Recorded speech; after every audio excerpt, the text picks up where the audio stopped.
Senhoras e senhores, sejam muito bem-vindos a mais um Skin in the Game. Esse é o programa número 27. A gente trouxe mais um convidado aqui para falar sobre macroeconomia, os impactos desse mundo louco que a gente está vivendo, com muito ruído, né? E com uma dificuldade muito grande de ler os sinais que estão sendo passados por aí. Eu queria agradecer a presença do Jobim. Eu vou ler aqui a bio do Jobim, que é uma bio que impressiona qualquer um. O Jobim foi economista e estrategista-chefe da Tesouraria do Banco Santander, foi economista-chefe também do Itaú BBA, economista-chefe do ING, tem mais de 20 anos de mercado financeiro, formado pelo ITA, mestre em economia pela PUC-Rio e PhD por Chicago.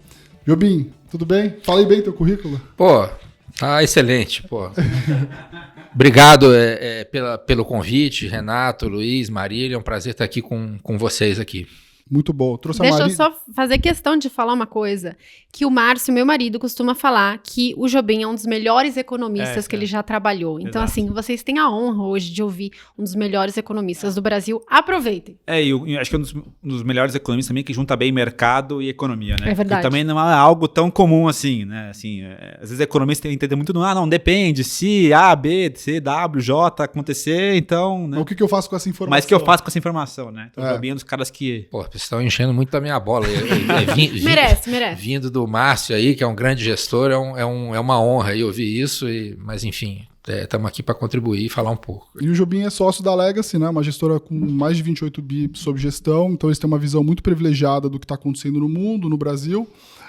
Como uma gestora de 28 bi, ela precisa ter um olhar mais global, né, de olhar o que está acontecendo no mundo para depois entender até o que vai acontecer no Brasil. Eu queria que o Jobim começasse aqui nessa nossa conversa, nosso bate-papo, passando um pouco do que você está olhando lá fora, para depois a gente falar sobre os ativos aqui no Brasil. Não, perfeito, Renato, acho que é uma boa forma de começar.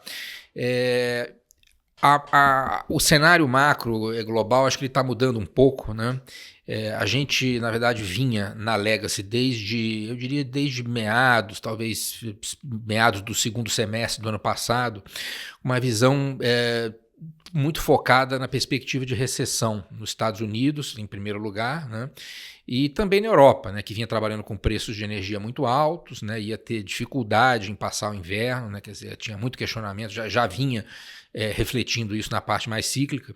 Então a gente vinha mirando, quer dizer, o nosso cenário vinha sendo esse e as posições refletiam isso. Então a gente perseguiu durante um tempo, eu diria até longo, né, essa perspectiva de recessão. E né, a gente vinha, na verdade, vendido em S&P e em outras bolsas também durante boa parte do segundo semestre do ano passado. Entramos no ano com essa visão, né? E a novidade, digamos assim, né, é que a narrativa, não é narrativa, né, o cenário, na nossa avaliação, tá mudando um pouco, né?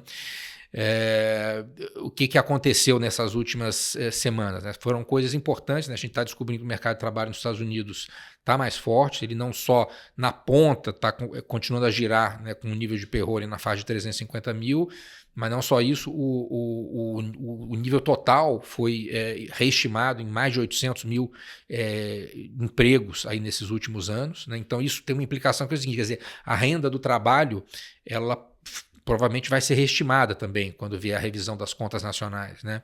Isso provavelmente implica que a taxa de poupança que você achava que era já muito baixa, talvez ela não esteja tão baixa assim, tem mais espaço para continuar caindo, né? Esse é um primeiro ponto. E o segundo ponto é a revisão que houve também da inflação, né? Que desde ali se não me engano, meados de outubro, né, quando teve a divulgação de um CPI nos Estados Unidos, que veio realmente muito positivo, né, muito baixo, né, e aquilo criou, talvez tenha sido, olhando para trás, né, sempre com esse benefício, talvez tenha sido o trigger que acabou gerando ali no quarto trimestre e até pouco tempo atrás, aí pelo menos até janeiro, né, um ambiente muito favorável ali de queda de rates, de compra de emerging market, de depreciação do dólar, né? Porque criou a perspectiva de que você pode realmente estar já próximo do encerramento da alta de juros, tanto do Fed quanto dos outros bancos centrais que acabam sempre indo atrás, né? Principalmente os de países desenvolvidos, né? Então essa perspectiva eu diria que está mudando um pouco. Então a gente até revisou essa perspectiva de recessão não vai acontecer no primeiro semestre, né? Então acho que isso muda, porque, né, muda meio que o call do semestre, né? Pô, você fica ali perseguindo uma coisa que tá ali para acontecer e tal. Acho que é razoável que ela aconteça esse ano ainda, mas não nos parece mais que seja uma coisa iminente, nem que isso deva ser, digamos assim, um marcador, né? Ou a gente deva perseguir isso nas posições, né? Desculpa, Brian. Até aproveitando essa questão de revisar a recessão, né? Acho que um call que o mercado adotou de alguma forma, até o próprio Fed adotou, né? Que assim, estava meio próximo, né? Mas com essa revisão de PIB que a gente estava conversando, né, que vai acontecer, essa parte de varejo super forte hoje, o payroll 2 semanas atrás também super forte. Como é que você está vendo essa questão do juro especificamente, né? Assim, a gente vai ter que ir para 6, 6,5, 7 ou não? Assim, como é que você está vendo esse lado? Então, é um pouco até o que a gente estava conversando antes do programa começar. Quer dizer,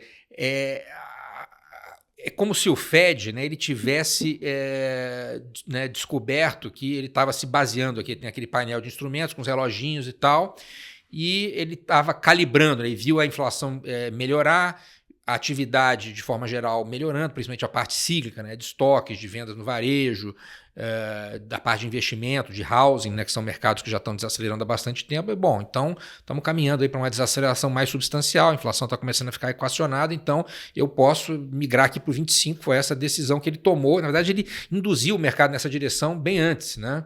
Então, se não me engano, foi na virada de janeiro para fevereiro o Fed, né? Foi acho que dia 1 ou dia 2, e aí ele executou esse 25, e essas revisões que eu mencionei vieram na sequência, né? Vieram depois, né? Então, assim, como ele mudou o ritmo, parece que ele vai ter que continuar, pelo menos por enquanto, né? Mas aí entra, acho que um segundo fator, que é o seguinte, quer dizer, a inflação, qual foi o core PCE nos Estados Unidos ano passado? Foi 4,7, né? A gente começou com um número acima de 0,4 agora, né? Se você tiver outro desse tipo no mês de fevereiro, que vai sair um pouco antes do Fed, vai ficar difícil você acreditar que a inflação vai ser 3,5. Né? Você quer dizer, pega 0,45, eleva a 12, vai dar um negócio perto de 5. Mas ainda que você desacelere, né, ao longo do tempo, não vai ser o 3,5 que ele está projetando. Provavelmente vai ser algo maior. Se é maior, então, quer dizer, você vai desacelerar aqui de 4,7 para 3,8, para 3,9. Pô, talvez não seja esse Fed Fund de 5,25. Ele vai ter que ir pelo menos mais uma ou duas, né? Mas hoje, eu diria que não dá para descartar uma reaceleração para um ritmo mais forte, se você continuar com a inflação mais alta. Esse negócio da inflação é difícil, porque assim, é como o John Cochrane falava, né? Ao longo do ano passado, né? Ele foi um grande crítico aí da postura do Fed, né? O Fed, vamos, né, lembrar que até novembro de 2021 ele votava unanimemente para zero, né, e falava que a inflação era transiente. Essa narrativa só começou a mudar em novembro de 21.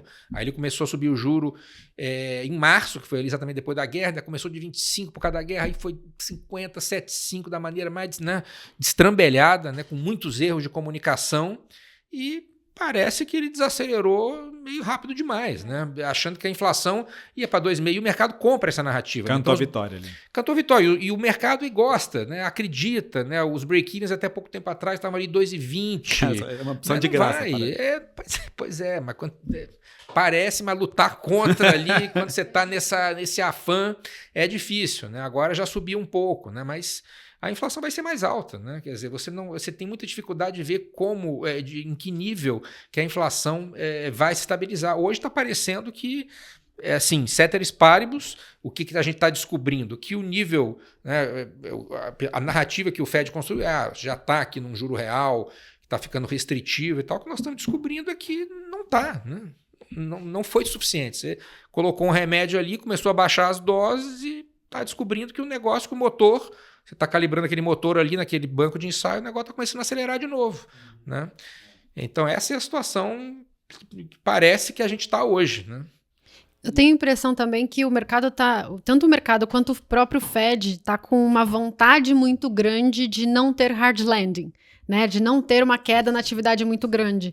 Então parece que quando as coisas ligeiramente parecem que melhoram, o Fed já coloca textualmente que, nossa, olha que legal, acho que a gente não vai precisar de um hard landing para controlar a inflação.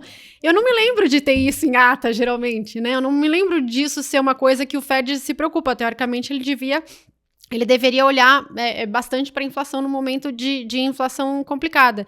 E eu percebo que isso é uma coisa generalizada no mundo, né? É uma dificuldade muito grande dos bankers, dos governos até, de aceitar uma recessão para fazer o trabalho que tem que ser feito de controlar essa inflação que veio no pós-pandemia. E isso também é um grande risco para a economia e um risco inflacionário grande, né? Você acha que tem alguma pressão política? Então, acho que sim, né? Ele realmente, se puder fazer a coisa com o mínimo de dor possível, ele vai fazer. Então, você vê assim, né? Até o final de 2021, como eu estava falando, o negócio não era zero, só quando a inflação ficou evidente, né, que o negócio não era transitório, que ele começou a se mexer. E a gente sabe, né, se constrói essa narrativa de soft landing. Então tem muitas casas, tem economistas que constroem essas narrativas, né, e fica uma coisa appealing, né? Appealing, porque teve lá em 94, teve um caso que você... Mas na prática, o que a gente parece que está descobrindo agora é que assim, não tem. Quer dizer, você, salvo eventos como, por exemplo, a Covid, que foi a recessão de 2020 foi causada exogenamente pela Covid, depois ela foi embora também. Mas, em geral, as recessões nos Estados Unidos são provocadas pelo aperto monetário que vai ali naquele ponto de tornar o custo capital muito alto, as pessoas, aí o empresário começa a fazer a compra nesse nível, eu prefiro começar a diminuir o tamanho da operação que está ficando muito caro, você começa a demitir. Então é isso, você tem essa pressão, esse willingness, né? E parece que eles só se mexem quando a coisa ficar realmente inexorável. Quer dizer, agora tá claro que a gente está com o mercado de trabalho apertado, a inflação vai subir, mas parece que ele precisa mostrar, né? É difícil ele agir ex ante. Você está vendo aqui, eu vou buscar, que mostra aqui, 4% de novo, tá vendo? Aí ele fica meio que alto, então agora a gente tem aqui a chancela para fazer mais uma rodada do juro para 5,75, sei lá para quanto. Né? Parece que é isso, porque se faz... Pô, mas como é que você sabe? Você tinha chance, entendeu? Então, fica assim. Exato. Fica assim, entendeu? Existe uma certa crença de que... Você derrubou desnecessariamente. Existe uma crença meio doida, né? De que a inflação vai descer por gravidade, né? Assim, como se você não tivesse que criar nenhuma dor com desemprego, nenhuma dor com... Né, eu vou deixar o desemprego em 3, 3,5 e vou conseguir trazer uma inflação core de 5 para 2 sem nenhuma dor, né? Parece meio absurdo, né? A gente caminhar para um negócio desse tipo, né? E aí que eu ia te perguntar, assim, se a gente caminha para uma inflação de 4, né? E tem que subir o juro para 6, o que dirá da Bolsa Americana, né? Então vai ter que cair bem mais do que está aí. Como é que vocês estão vendo esse lado de preço? O reflexo desse posicionamento de mais juro e menos crescimento para atingir isso? Pois parece que você precisa apertar um pouco mais as condições financeiras, né?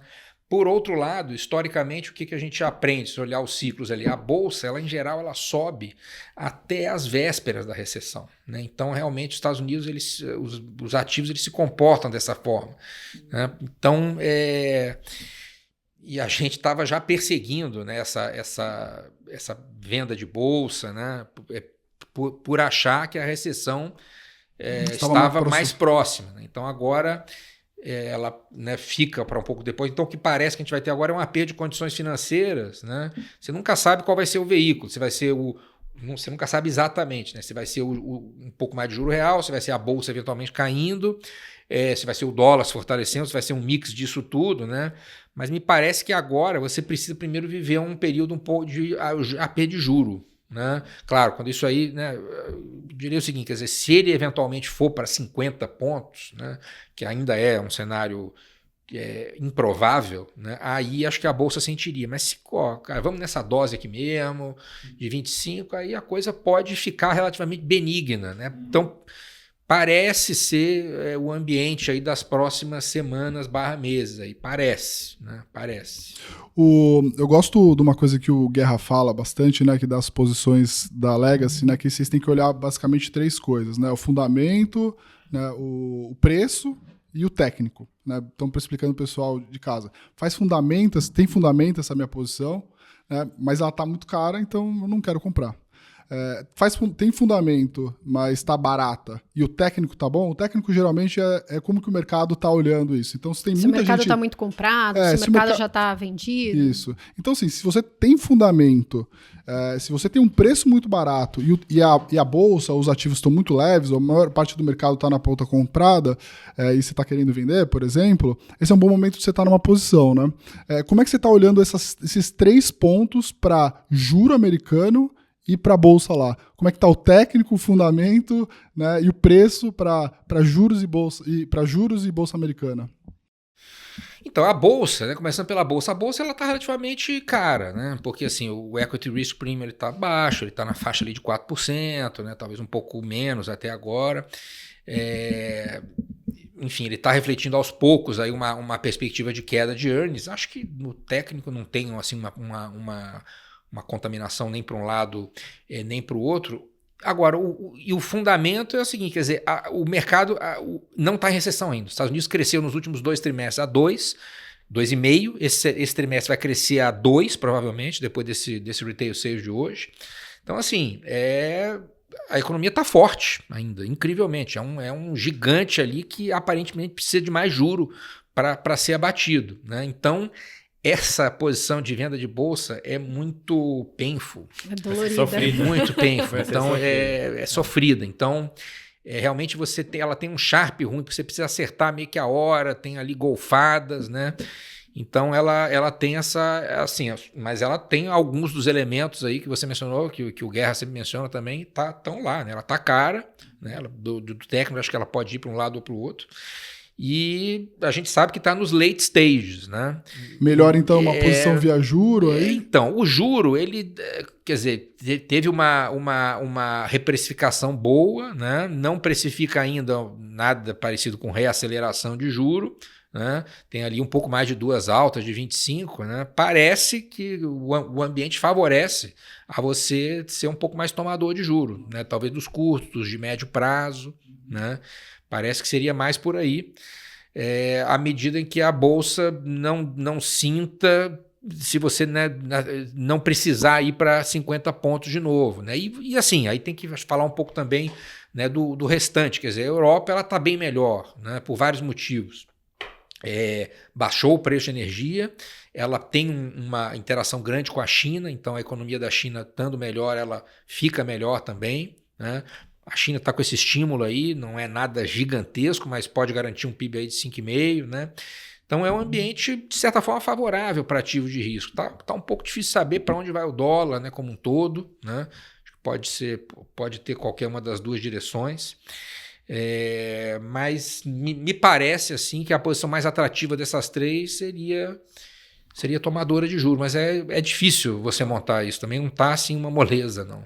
É muito louco isso, né? Porque pré-eleições, imagina que você, lá em outubro, se tivesse, em setembro, você tivesse a certeza que o Lula ia ganhar, e de que isso seria ruim para ativos de risco no Brasil. Quem tinha essa informação, vamos subir que a gente tinha aqui a bola de cristal e comprou esse call, né, tomou um stop gigantesco, porque a bolsa chegou a se animar com uma história de um Lula mais conservador, reformista, pragmático, né? Então, o mercado financeiro, às vezes, ele é muito ingrato, porque você pode apanhar muito e ficar insolvente antes de você estar certo. Então, essas posições, elas precisam ser muito bem calibradas, né? E quando não tem assimetria, né, a melhor coisa que você tem que fazer é ficar líquido, né, e esperar o que acontecer. Marília fala muito isso, né? Você tem que tomar risco quando a assimetria está a seu favor. Você tem lá fundamento, preço muito barato, o técnico muito leve, aí sim, vou fazer uma aposta para ganhar de 1 para 3, 1 para 4. Agora, eu vejo que a pessoa física às vezes quer ficar tomando risco em todas as posições e tem coisa que não tem assimetria, né? Se você estiver errado, você perde quase igual se você estiver certo. Você perde, né, na mesma proporção que você vai ganhar se você estiver certo. Você tem que tomar bastante cuidado nesse sentido, né? Essa parte de China é bem legal, porque foi um tema que foi muito presente, né, no começo desse ano e no final do ano passado, que era o fim da política restritiva de Covid e a reabertura econômica e os estímulos. E aí eu ouvi bastante esse discurso super animado com emergentes e com o Brasil por conta de China. O que você acha disso? Então, ajudou, né? Porque, assim, na verdade, teve alguns catalisadores. Primeiro, a inflação melhor nos Estados Unidos, que a gente, né, já conversou. O preço de energia melhor, é mais baixo na Europa também, ajudou o distensionamento. E o terceiro foi exatamente esse, a China, quando ela mudou a postura na pandemia, né, da água para o vinho. Antes eles prendiam as pessoas em casa, agora sim, quem falar em Covid é que eu vou prender. Né, 180 graus. Covid não existe. Não existe, mudaram até o nome do vírus. Né? Incrível. E isso começou a fazer preço em novembro, né, e ajudou muito. Esses 3 fatores acabaram ajudando muito nesse trem de depreciação do dólar, né, que estava no high. Né, quer dizer, o dólar teve 3 picos ali, em 81, depois em 99, né, e esse que estava ali em novembro de 2022. Sendo que esse de novembro de 2022 ele era mais elevado, em termos, se você fizer o ajuste pelo CPI e tal, ele era mais elevado. Então teve uma correção grande agora, em torno de 10%, mas ele ainda está alto, né? O dólar, agregadamente, ele ainda está bastante alto. E você, né, gerou, então, com a China se recuperando, um ambiente melhor para commodities e para moedas. Né? Até a gente, quando o cavalo que a gente acabou escolhendo para pegar esse rebound acabou sendo não o mais adequado, mas nos parecia que esse movimento da China seria uma coisa muito de mobilidade. Né? Mobilidade, porque as pessoas vão começar a viajar, né?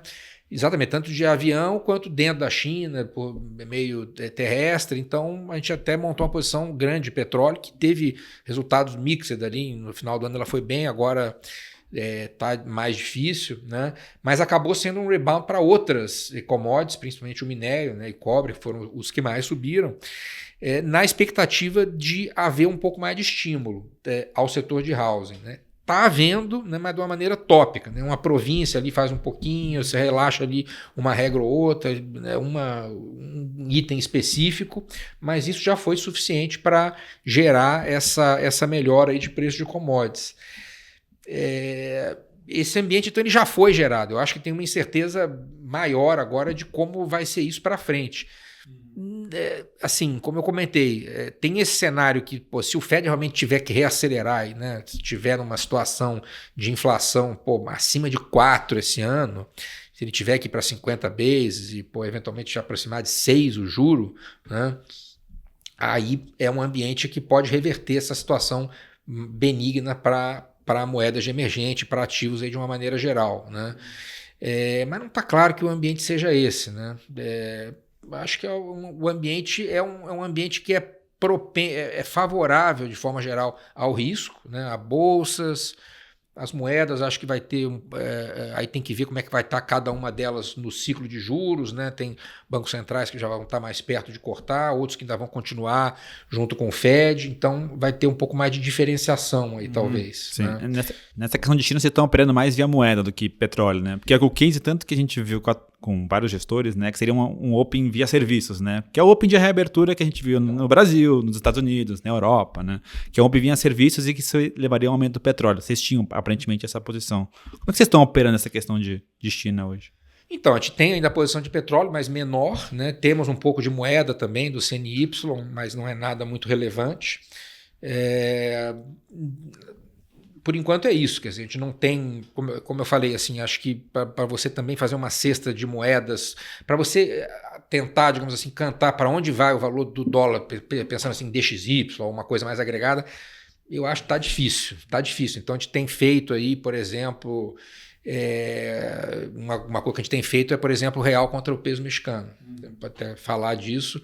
É uma posição que faz sentido, porque é um carry muito parecido já nas duas moedas, né? E o México está melhor que o Brasil. Né? Depois acho que a gente vai falar de Brasil, mas é bom porque assim, você sai do risco dólar, né? Você fica ali um emergente contra o outro, com um custo relativamente pequeno, né? Então é o que a gente tem feito um pouco. Assim. Legal.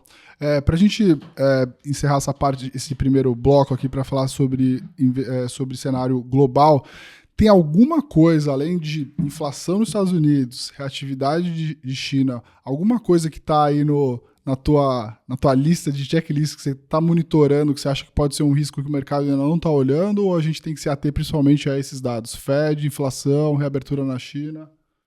Eu acho que esses são os principais itens, Fed e China.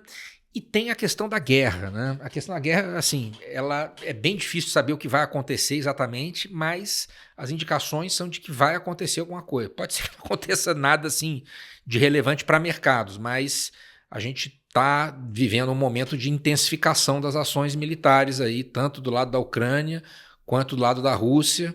E, enfim, são coisas que a gente monitora, mas não tem muito o que fazer, assim, né? Mas é uma coisa que está ali. É uma coisa que está ali. Boa. Eu tô curioso para saber de Brasil, né, Eu também. Que é onde a farra tá acontecendo. Que é onde o negócio tá pegando fogo, né? Queria que você fizesse um pouco, olhando esse cenário lá fora e olhando o Brasil, né? E acho que depois a gente podia falar desse trade que vocês estão querendo fazer em peso mexicano e real aqui. Mas queria que você avaliasse um pouco aí como é que começou esse ano aqui, em termos de, né, os principais indicadores do que a gente está esperando do ponto de vista de responsabilidade fiscal, as principais ações do governo e também, né, como vocês estão olhando as principais classes de ativo, né? Então a gente teve uma curva de juros empinando muito forte, né, nos últimos meses, dá para falar assim, mas nas últimas semanas também, né, uma comunicação muito difusa do próprio governo, que está difícil de ler, né, um bate-a-sopra o tempo todo, e um real, né, que por conta até dessas questões aí que a gente está vendo de um dólar ficou um pouco mais fraco no mundo, acabou até se valorizando. Então eu queria que você fizesse aí passasse um pouco do que vocês estão olhando de cenário Brasil, né, e a gente entrar depois em cada uma das classes de ativos, juro, câmbio, bolsa. Perfeito. Não, acho que uma forma boa de passar a nossa visão de Brasil é o seguinte, acho que são 3 blocos, né? O primeiro ponto é o seguinte, quer dizer, a gente vem de uma situação econômica relativamente boa, herdada do governo anterior, né? Então, qual que é a situação? O crescimento que esse ano deve ser próximo do ano passado, né? 2022, perto de 3%, né? O desemprego que está próximo a 8%, né? Quer dizer, em termos de Brasil, nunca chegou muito abaixo disso, então, tipicamente, a gente está meio que no raio do ciclo, né? Mas isso ajudou muito, aí a renda do trabalho ajudou muito o ano de 2022. E a parte fiscal, ela está com um comportamento, assim, o nível de endividamento, ele voltou para 73% do PIB, né? Se você olhar o que aconteceu, que é o que é abaixo de 2019, né? Um ponto abaixo de 2019, onde ele era 74%. Você pega o Fiscal Monitor do FMI de outubro, né? Olha todas as estatísticas de dívida bruta de todos os países, na média, entre os grandes, né? Os países principais, emergentes e desenvolvidos, subiu em torno de 9 pontos entre 2019 e 2022.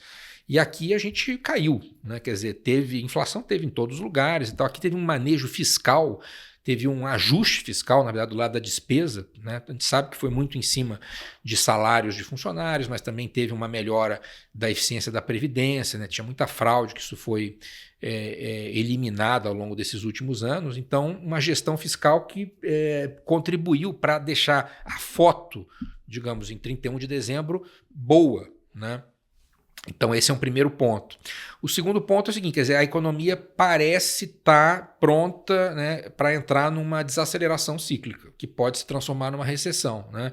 De onde vem isso? Primeiro, teve o endividamento das famílias está muito alto, isso é uma coisa que realmente está muito claro, né? Está em níveis aí bem superiores aos highs anteriores, né? O serviço da dívida está alto, muito em função da questão do cartão de crédito, né? Então, meio que teve uma bolha de cartão de crédito no Brasil, né? Com muita emissão. As pessoas hoje têm lá 3, 4 cartões, acabam usando todos, né? E isso está virando inadimplência já há um bom tempo. Então, inadimplência de pessoa física vem subindo, vai continuar subindo. Você vê também pelo saque de poupança, né? Que cresceu absurdamente. Janeiro foi o maior da história aí. É verdade. Então esse é um ponto. Segundo, o juro que está alto, né? O juro ele está um juro real alto, então isso tende a desacelerar a economia. Do lado do crédito da pessoa jurídica, ele está ainda mais ou menos organizado, mas o serviço da dívida também das empresas, o custo financeiro está aumentando muito. Todo mundo ali vai, alguns meses atrás, acreditar, a Selic vai estar em 10% no fim do ano, né? 9%, quem sabe. E aí, né, aquelas projeções de bolsa, né, são mais favoráveis e tal. Mas, assim, tem muitas empresas boas, né, que com uma carga de juros desse tamanho, dado o nível de alavancagem, vão sofrer muito, muito mesmo. Então, isso a inadimplência de pessoa jurídica tende a piorar por uma questão dessa carga de... Então, assim, a gente e o desemprego, assim, não tem muito para onde cair mais. Então, ele, em geral, né, está sempre caindo ou subindo, ele não fica parado. Então, a gente estava pronto para essa desaceleração cíclica. A inflação está cedendo, não em direção à meta, mas ela está caindo, né? Mas, num ambiente mais ou menos organizado, o que você deveria esperar desse setup? Bom, o Banco Central vai poder cair juros, né? Você vai, né, naturalmente aí, heal, né, essas feridas e preparar o país depois para viver um outro business cycle. Esse seria a predição orgânica, né, normal da situação atual. Aí entra o terceiro elemento, que é o seguinte: as políticas públicas e econômicas agora são 180 graus, são as opostas daquelas que a gente viu nesses últimos 6 anos. Né? Então, é o que você estava falando, né? Quer dizer, pega a lista de coisas que já aconteceram ou que estão, pelo menos, sendo veiculadas como intenções do governo para frente, e você já deveria esperar, em termos de preços de ativos brasileiros, já bem piores do que eles estão. Né? Então, assim, teve várias. A gente tem uma PEC, enfim, que acabou ficando no raio das estimativas. Né? A gente estima um déficit primário esse ano acima de 1%, um pouco acima de 1% do PIB. Né? Segundo, aí tem a questão do BNDES, que não começou ainda, né? Mas claramente está sendo feita, digamos assim, uma engenharia para o BNDES emprestar mais. Né? Quer dizer, é uma intenção evidente do governo promover o aumento das concessões do BNDES. As concessões do BNDES, hoje em dia, elas estão na faixa de 0,5% do PIB, até abaixo. É um nível bem baixo historicamente. Né? O mote nos anos anteriores vinha sendo o BNDES devolver, na verdade, os recursos ao Tesouro. Na média, aí, desde os anos 90, as concessões são em torno de 1,5%, 2% do PIB e pode ser que voltem. Né? A valor de hoje isso é 200 bilhões de reais. Né? O BNDES tem Basileia para isso, talvez ele não tenha funding para fazer isso nesse ano, mas ano que vem ele pode ter. E para você viabilizar... Só que é o seguinte, para você emprestar a TLP ou algo parecido com a Selic, hoje não tem demanda. Não vai ter. Ninguém quer. O pessoal quer abaixo disso. Né? Então...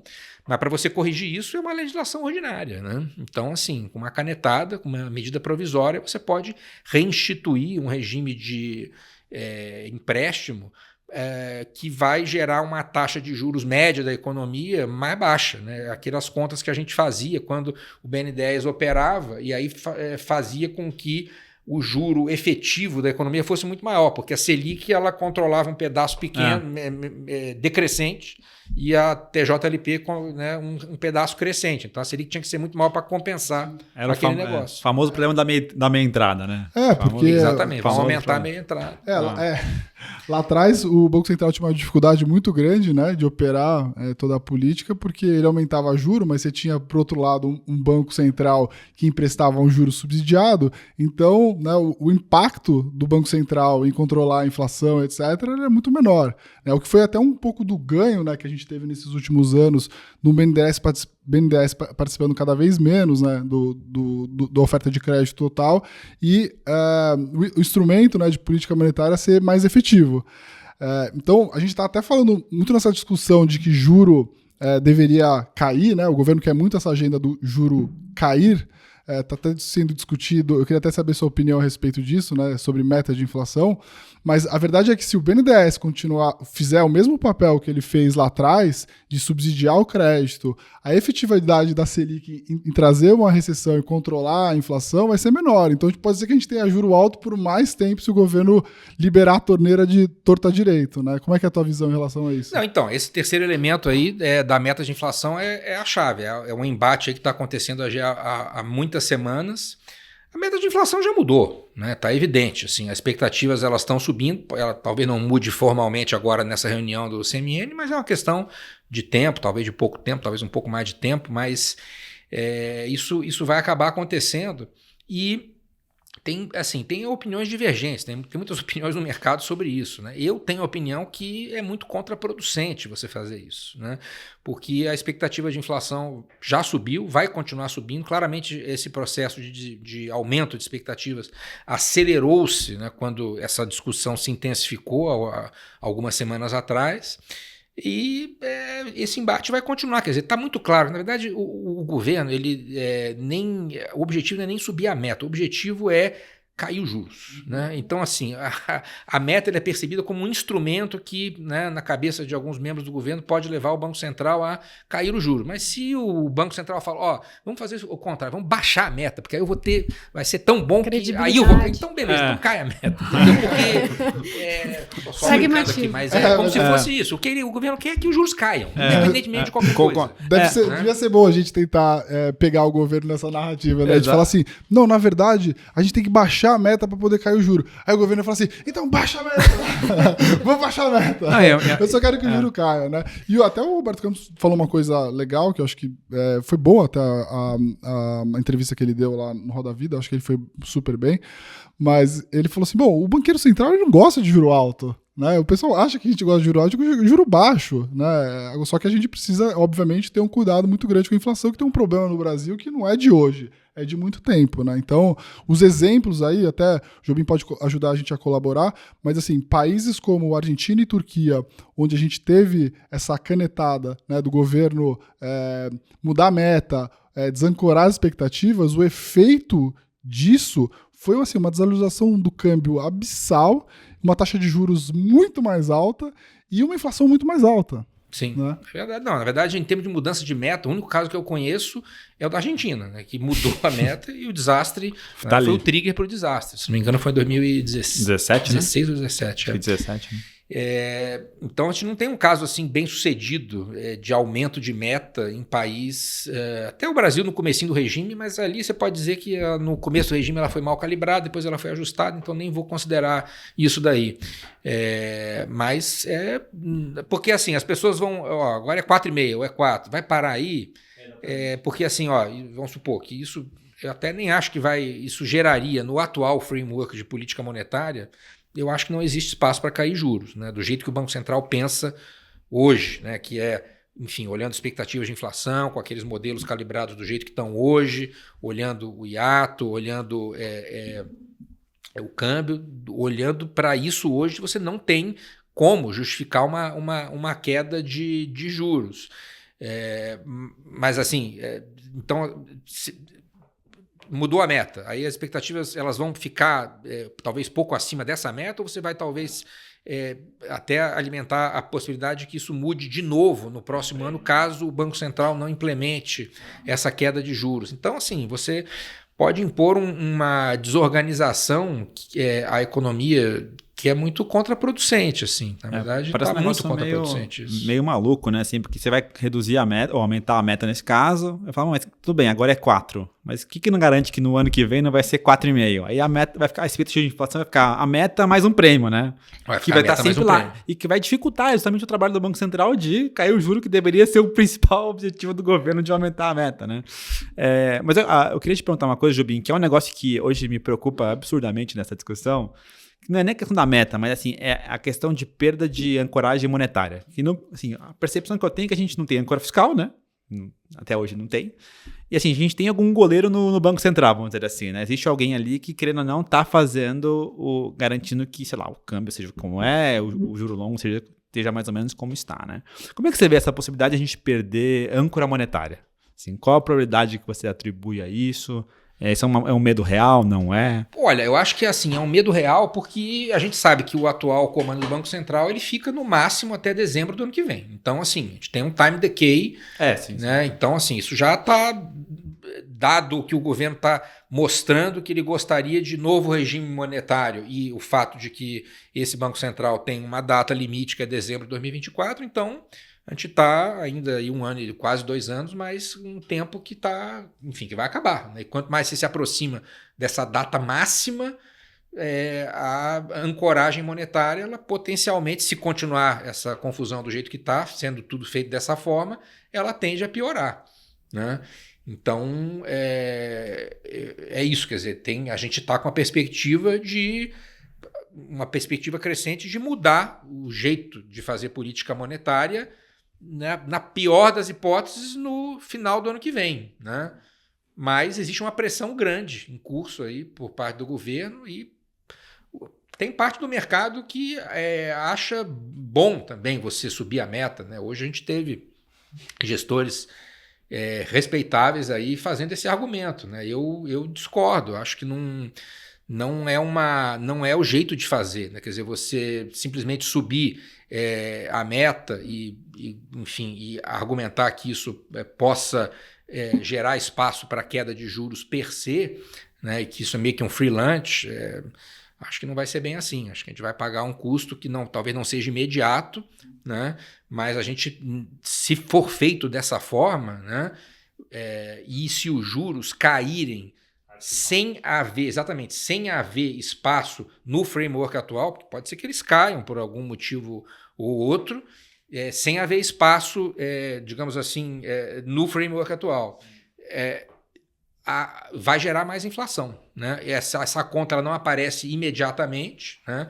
Vocês lembram ali em 2013, né?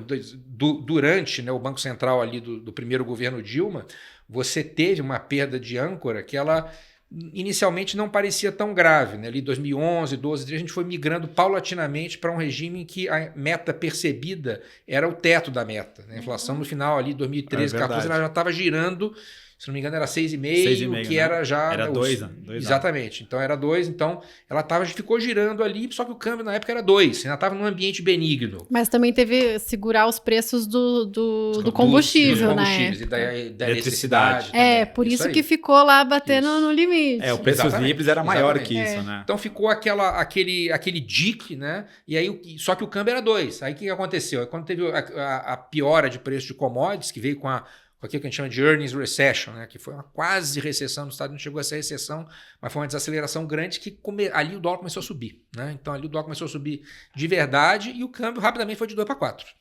Então ali o petróleo foi para 20, aí começou a aparecer na época já os problemas da Petrobras, que, enfim, quando o petróleo estava 80, tudo bem, parecia, né, tinha todo aquele desmando acontecendo, mas passou batido porque o petróleo estava muito alto. Sim. Mas depois, quando caiu, aquilo tudo ficou exposto, né? A inflação explodiu, né? Várias empresas, enfim, ficaram impedidas, inadimplentes, muita gente foi presa, né? No governo e no meio empresarial, onde teve aquela recessão bizarra, né? Então, durante um tempo, a coisa pode ficar mascarada. Como eu falei, quando a gente estava falando no começo, né? O ambiente externo esse ano é ok, ele é bom para o Brasil. O Brasil produz todas as commodities, né? Recebe investimento, né? E pode ser que o ambiente fique suportado. Se você utilizar, por exemplo, se a economia desacelerar e for lançar em mão de instrumentos como BNDES ou mesmo outros bancos públicos, esses ativos ruins eles não aparecem no primeiro momento. A coisa fica, né? Pode ser que você apoie, pode até ser que você tenha um bom crescimento do PIB esse ano, né? Mas vai ser à custa de piora da qualidade dos ativos, né? O acúmulo de uma inflação mais alta, né? E você fica sujeito e vulnerável a uma mudança do vento lá fora, né? Que pode ser tanto ou o FED tem que ir para 6, né? Ou 6,5, aí complica para todo mundo, ou pode ser que chegue a recessão e derrube todas as commodities, que aí também é ruim. Me parece que uma das duas coisas tem uma chance boa de acontecer no segundo semestre. O Lula ele tem um bom track record de ter sorte macroeconômica, né? Durante o período do governo dele. Temos que ver se isso vai ser o contrário agora para testar as convicções dele. Eu queria te perguntar sobre, assim, vamos pensar, tipo, numa esperança, construtivo, né? Vamos tentar ser construtivo aqui, pensar assim, poxa, por onde pode vir uma via de melhora? O Haddad falou bastante sobre um novo arcabouço fiscal, sobre estar preocupado com a parte fiscal. Eles estão dando um all-in na tributária, né? Eles estão achando que esse vai ser a grande... Não faz sentido, né? Pelo menos. Da onde você acha que pode vir uma melhora fiscal? Qual poderia ser esse novo arcabouço? Ou qual teria que ser esse novo arcabouço para a gente poder ter uma visão construtiva de Brasil? Então, um arcabouço que contribua para uma visão positiva, né? Por que o teto de gastos ele era um bom arcabouço? Primeiro, claro, ele limitava os gastos, então se você cresce, se o país cresce minimamente, você tem a arrecadação crescendo mais do que os gastos. Esse é o argumento. Mas também o seguinte, ele tinha cláusulas de triggers, quando você não cumpria o gasto. Então, se você não cumpria o gasto, no ano seguinte você não podia aumentar o salário mínimo, você não podia contratar funcionário público, você não podia aumentar o salário de funcionário público. Isso que fazia a coisa crível. Né? E funcionou, né? Funcionou durante, assim, 2016, você pega a evolução dos gastos, 2016, 17, 18, 19, né? 21, né? Desculpa, 20. Fez aquele esforço fiscal, mas todo mundo sabia que voltaria, pelo menos se achava, e acabou voltando, né? E mesmo 2021, quando teve aquele ajuste nos gastos, né? Que né? O Paulo Guedes fez aquilo, né? Foram 40 bi por causa dos precatórios, né? Vai desorganizar tudo, não desorganizou, porque o negócio levou, ele fraturou, mas o teto se manteve, né? Se manteve, não desorganizou. O país cresceu ano passado perto de 3%. Então, quando é um framework crível que impõe esses gatilhos, é um framework bom. Bom, dada a vontade, né, já explícita do governo em aumentar os gastos, né, em aumentar gastos sociais, né, o que tem sua razão de ser, mas quer dizer, existe essa vontade não só de aumentar gasto social, mas de aumentar o salário dos funcionários públicos, de aumentar gastos, enfim, com outras linhas também, né, de fazer investimentos. Então, o que parece que vai vir, vai ser dá dinheiro para outros países. Dá dinheiro para outros países, que pode até ser via BNDES e tal, não entra no orçamento, mas, enfim, potencialmente gera ativos de má qualidade aí no futuro, né? Então, o que parece que vai ser? Vai ser um framework, quer dizer, saber ninguém sabe, né? Que não foi dito ainda, mas provavelmente vai ser algum limitador no sentido que você tem uma meta, né? E que vai excluir, eu acho que vai excluir várias coisas, talvez exclua gastos com investimento de um certo tipo, alguns gastos com saúde, aí, né, tira tudo e sobrou isso aqui. Mas aí, vamos supor que você não cumpriu, e aí? Vai implicar em você não contratar funcionário público, você demitir pessoas, em você não aumentar reajustar o salário mínimo? Eu duvido, né? Acho que é muito improvável isso. Então, muito improvável. Tua visão, então, é bastante negativa. Assim, o governo, dado essas primeiras, né, indicações e dado também o espaço que ele tem para fazer isso, tua visão ainda continua sendo bastante negativa do que esse governo vai poder... Assim, acho que o resultado ele pode não ser tão ruim no curto prazo, porque, como eu falei, o ambiente é positivo, né, lá fora, né, então existe até uma boa vontade contra a favor, uma boa vontade em relação a esse governo, né, por parte de vários investidores. Então tem uma tolerância grande, né, e assim, o país ele pode crescer esse ano, né, então pode deixar as coisas do ponto de vista social e de resultado de PIB, a coisa pode não ser muito ruim, né? Mas a gente vai trabalhar com inflação mais alta. Eu acho que isso é inexorável, é uma convicção, assim, uma convicção. E o juro, muito provavelmente, pelo menos a partir de dezembro do ano que vem, talvez não seja conduzido da mesma forma que vinha sendo conduzido até agora, né? Dezembro do ano que vem. Do ano que vem que muda, né? Acaba o mandato do Roberto Campos, né? Então, ali você sabe que acho que vai haver uma... tem até os diretores agora, né? Vai ter uma comprovação agora, né? Então tem essa opção de você fazer uma coisa mais neutra ou já colocar ali alguém para ser o contraponto, né? Se botarem alguém para ser o contraponto, né? Com talvez a promessa, se você for bem, você pode ser o futuro... Número 1, também muda muito a dinâmica, né? Então você antecipa a discussão, né? Antecipa muito, porque no final do ano, você já tem ali um antagonismo colocado, né? Resumindo, Marília, não tem notícia boa, não. O que você acha, Pedro, de títulos IPCA+, num cenário como esse? Então, eles estão performando, né? Esses últimos dias, aí, hoje especialmente, estão performando muito. Porque, assim, eles performam quando esse juro é menor, né? Então, assim, eu diria que no curto prazo, esses títulos mais curtos, né, eles têm um potencial de se apreciar mesmo no curto prazo, né? Já se apreciaram um pouco, mas podem continuar se apreciando.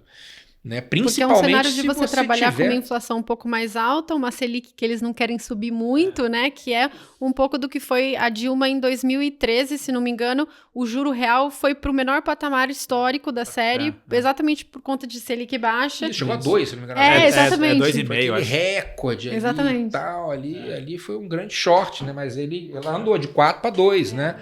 Então talvez, assim, eu acho que não vai chegar tanto, porque o ambiente global, na época, permitia, né? Não tinha inflação em lugar nenhum, praticamente. Então era negativo, muito baixo. Né? No mundo. Exatamente. Né? O Fed Funds, o juro real nos Estados Unidos era baixíssimo, era negativo às vezes.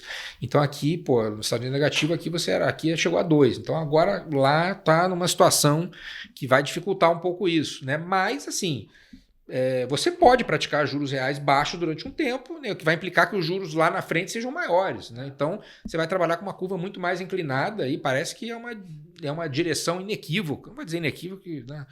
Ninguém sabe, mas parece que a gente está migrando para um modelo parecido com esse, de juro real baixo no curto prazo, a curva inclinada e a tendência da moeda a perder valor, né? Perder valor. Porque assim, você está fazendo isso, assim, o que está claro é o seguinte: o Banco Central muito dificilmente vai subir juros.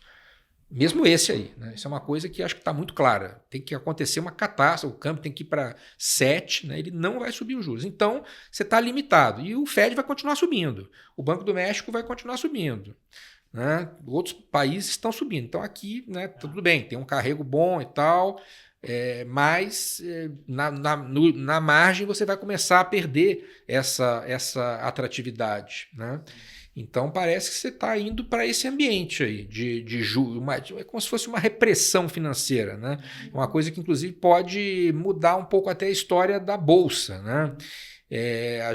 Essa é uma posição, um ponto bom também. A maior posição que a gente teve ao longo do segundo semestre e agora, nesse começo de ano, foi a venda de bolsa Brasil. Venda de bolsa. Venda de bolsa porque assim, o juro alto torna ela pune muito a bolsa. Como eu falei, tem empresas ótimas que, mesmo sendo ótimas, ficam com uma carga de juros enorme, né? E tem muita coisa cara, principalmente essas empresas ligadas a consumo, ligadas ao doméstico, né? Ao doméstico, né? Então a gente até concentrou nesse tipo de empresa, o short. E assim, é um mote aí que a gente tem. Mas agora talvez você entre. Bom, então se você praticar essa repressão, né, que ela pode acontecer a partir de dezembro, mas assim, todo mundo já está vendo que tem a probabilidade de ela já estar acontecendo, né? Então, isso pode beneficiar a Bolsa e, ao contrário, pune o câmbio. Né? Pune o câmbio. Então, uma coisa que você faz quando o Banco Central ROC, né? Ou mantém o juro alto, que a gente fez no Brasil e fez no México. Né? Você vende a moeda e vende a Bolsa. Sim, tem um duplo bastante dinheiro com isso no México, ganhamos aqui no Brasil. Tem o duplo carry, exatamente. Né? O México parece estar encaminhado porque o cara deu uma surpresa, né? Subiu 50 pontos. Por isso que a gente está fazendo também o real contra o peso mexicano. Uhum. Eu queria que você falasse aí dos principais cavalos, né? O programa daqui do Skin the Game, ele tem muito essa pegada de trazer realmente quem toma risco, né? Quem faz uma boa análise do mercado, mas também que toma risco, e como o Luiz bem falou, assim, é um privilégio ter você aqui, porque é um economista que fala a linguagem do tomador de risco. Você falou de venda de Bolsa Brasil, que mais são os principais cavalos hoje da Legacy em termos globais? O nosso risco está moderado, não está grande. A gente ainda tem uma posição de bolsa vendida lá fora, mas com um tamanho bem menor, com menos. Exatamente, está menor, né? A gente está vendo o que faz em relação a isso. A gente tem, aí temos ainda o petróleo, né? Porque a gente acredita que nessa situação ele tem uma questão de oferta também de petróleo que está muito restrita, né? A OPEC não tem intenção de aumentar a produção, teve muito pouco investimento, então a gente acredita que com esse ambiente ainda de crescimento de demanda ao longo desses meses, aí o petróleo continua sendo uma opção boa. Então essas são as principais posições. Aí já com os temas de Brasil, hoje essa posição do real contra o México é uma das principais. A gente está estudando também, temos ainda a venda de Bolsa Brasil, né? E a gente está num processo de revisão das travas, né? Que a gente, como eu falei, as travas do Banco Central ROC são venda de Bolsa, venda de dólar. Agora talvez seja o seguinte, talvez seja você tomar o steepening e comprar o dólar. Comprar o dólar. Entendeu? Então são coisas que a gente está começando a trabalhar também. Né? Então é esse tipo de tema. Tem uma coisa que é legal, importante a gente falar aqui, né, que o gestor multimercado, ele geralmente tem posições que são para ganhar dinheiro ali em 3 meses, 6 meses, 12 meses. às vezes até um pouco mais, né? Depende muito do perfil de cada gestor. Então, muito do que a gente fala aqui tem que tomar bastante cuidado, né? Porque uma posição pode se maturar muito rápido e ele principalmente sair da posição ou mudar de ideia, né? Porque essa é a grande beleza do fundo multimercado, ele poder operar vários mercados, né? Várias moedas, coisas que a pessoa física não consegue fazer e tentar, né? Com todas as estratégias, entregar um retorno aí de CDI mais 5, CDI mais 6. A gente acompanha a Legacy aí há bastante tempo, inclusive a gente tem o nosso fundo multimercado, o FOF de multimercados, que aloca aí nos principais gestores. E a Legacy é uma das gestoras que a gente conhece e acompanha bastante e gosta muito, né? A gente já está indo para os 10 minutos finais, Ricardo. 5 minutos finais, tá? Perguntas aí? Alguma pergunta que a gente não fez? Não, eu ia só perguntar um negócio, né, assim, que... O Roberto Campos até falou sobre isso, né? Que o mercado ele tem muitos vasos comunicantes, né? Então você fala assim, pô, o juro não vai subir, mas aí eu tenho o lado da moeda, né? Que o pessoal vai começar a falar, não, então eu vou comprar dólar porque isso aqui vira insustentável. Como é que você vê essa posição de dólar contra real, assim, vis-a-vis até o carrego, né? Assim, vis-a-vis do CDI, como é que... O dólar, o BRL. É o BRL, Então, hoje, assim, parece que ele vai se depreciar. Né? Vai se depreciar. Tem sido muito difícil. A gente vem, né, olhando a desorganização, né? Enfim, as políticas mesmo, quer dizer, tem aquela história, tem coisas que a gente sabe que vai acabar não acontecendo, tipo moeda com a Argentina, né, essas bizarrices, ou, enfim, claro, quer dizer, o BN10 provavelmente vai emprestar, mas é uma coisa que tem uma consequência a médio prazo e não a longo prazo, né, querem reverter a privatização da Eletrobras, querem modificar também algumas das reformas do mercado de trabalho, né, que foram grandes conquistas, aí foi uma das principais. Então, tudo isso aí, o país está indo na direção contrária, então vamos comprar dólar. Só que, ali, qual era o pano de fundo? Tem ali o Banco Central, segura, né? Então, quer dizer, você impõe, e aí isso também aconteceu ainda no auge desse negócio de China e das commodities, né, do ambiente super favorável ali de dezembro e janeiro. Então, vinha sendo bem difícil, aí vem sendo, né? Mas me parece que ele vai passar a ser uma opção boa para você fazer a ponta bear, né, digamos assim, dessas travas e eventualmente mesmo no direcional, né? Tem coisas que podem fazer a situação degringolar meio rápido, né? Se você tiver realmente uma indicação de um diretor que pensa do modo oposto à atual diretoria, isso pode bagunçar realmente a situação, né? Então pode trigar um movimento maior do dólar. Se começarem a cortar, acho que não vai acontecer, mas enfim, se a política monetária for flexibilizada de um jeito que não possa, o que a gente entenda que não possa, isso também no mínimo gera um upside da compra do dólar, no mínimo numa trava, né? E talvez no direcional também. Uhum. Então, acho que. R$5 eu sou comprador de dólar. R$5 eu sou super comprador de dólar. Né? Assim, no pior dos mundos, você comprar uma posição aí né, investir em dólar, eu digo, né? Não só comprar dólar, porque o carrego é muito ruim, mas você ter algum tipo de investimento lá fora em dólar. No limite, você tendo uma posição de 10%, 15% do teu patrimônio como um todo, né, em dólar. Se o mercado desandar aqui no Brasil, você vai estar um pouco protegido. E se a gente tiver um mercado que, vamos dizer assim, né, por acaso comece aí ao nosso favor, né, você vai perder um pouco ali, mas não tanto, né? Acho que tem uma simetria até razoável, né? Eu fico imaginando a gente com um diferencial de juro menor em relação ao mundo, né? Eventualmente uma sinalização de que o Banco Central vai cair juro antes da hora. Imagino para onde vai esse dólar muito rápido, né?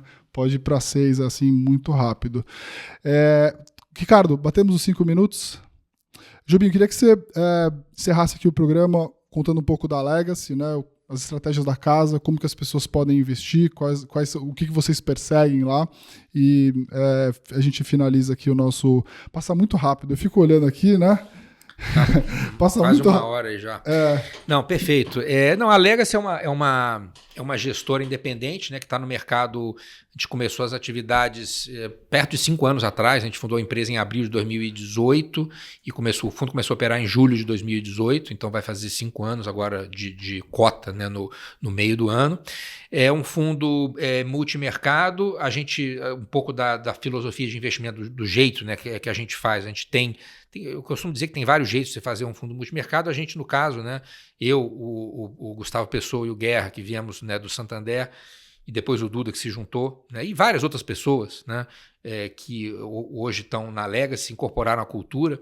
A gente tem a figura de um CIO, que é o Guerra, que carrega uma boa parte do risco, e caixinhas, né, embaixo dele, né, grupos, né, então especialistas. Então, renda fixa Brasil, renda fixa internacional, bolsa local, bolsa offshore, temos esses PER 3, essas travas, né, que eu estava mencionando, tem agora crédito, né, então commodities. Então, assim, a gente começou com 5, 6 estratégias, agora tem mais de 11, tem 11 dentro desse combo, que aí cada um carrega um pedaço do risco, né?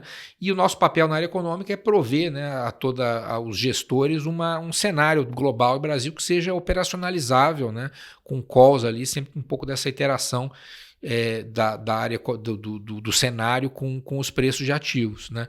O cavalo central, né, o produto central é um produto multimercado. E mais recentemente também, de alguns anos para cá, a gente tem o fundo de previdência, né, que a gente tem uma correlação muito boa. Ele tem ali ele dá mais que 80% tanto do Sharpe, desculpa, do retorno, do retorno, né, e a volatilidade também do fundo principal, né, e é um fundo que tem crescido bastante. E agora também, nesses últimos anos, a gente tem um produto de crédito também, então temos um fundo de crédito. Somos muito cotistas lá dos fundos de Prev da Legacy, lá na Wealth, e fãs do trabalho de vocês, né. Queria te agradecer muito aí, queria te dizer para você não parar de escrever, por favor, né, eu li muito tuas cartas, ajudam a gente de uma forma... olhar de forma bastante técnica as coisas que estão acontecendo, né? A gente está num mundo bastante polarizado, não é só o Brasil que está polarizado, o mundo todo tá. Às vezes as discussões se perdem muito no fla-flu, né? Mas de verdade, assim, esse último governo entrega, vamos dizer assim, de alguma forma o país na direção correta, bem organizado, com as contas mais ou menos ajustadas. A gente vai precisar acompanhar muito de perto, né, a direção desse próximo governo, e já devia estar, vamos dizer assim, um pouco mais adiantado, né, em termos de comunicação do que deveria fazer, e a gente ainda está um pouco ainda na discussão do palanque das eleições, né? Então esse ano vai ser um ano bem difícil, a gente tem que estar aqui bastante atento. Eu queria te agradecer de novo aí, agradecer a Maria e o Luiz que participaram, e daqui 6 meses, um ano, a gente volta de novo para ver esse cenário, que a gente tem até uma live gravada com o Jobim na pandemia. Lá atrás, né? Lá atrás. No começo, né? 2020. Foi uma das primeiras lives que eu fiz na pandemia, foi com o Jobim, e é sempre bom depois reviver, né, os cenários para a gente ver onde a gente está hoje, né? Não, perfeito, eu agradeço aí a oportunidade, Renato, Luiz, Marília, é um prazer aqui. Não vou parar de escrever, fica tranquilo, de vez em quando vai ter uns artigos nossos lá, e tem as cartas sempre aí todo mês também. Que vale muito a pena também se cadastrar para receber. Vocês que gostam de economia, investimentos, vale a pena se cadastrar para receber as cartas da Legacy.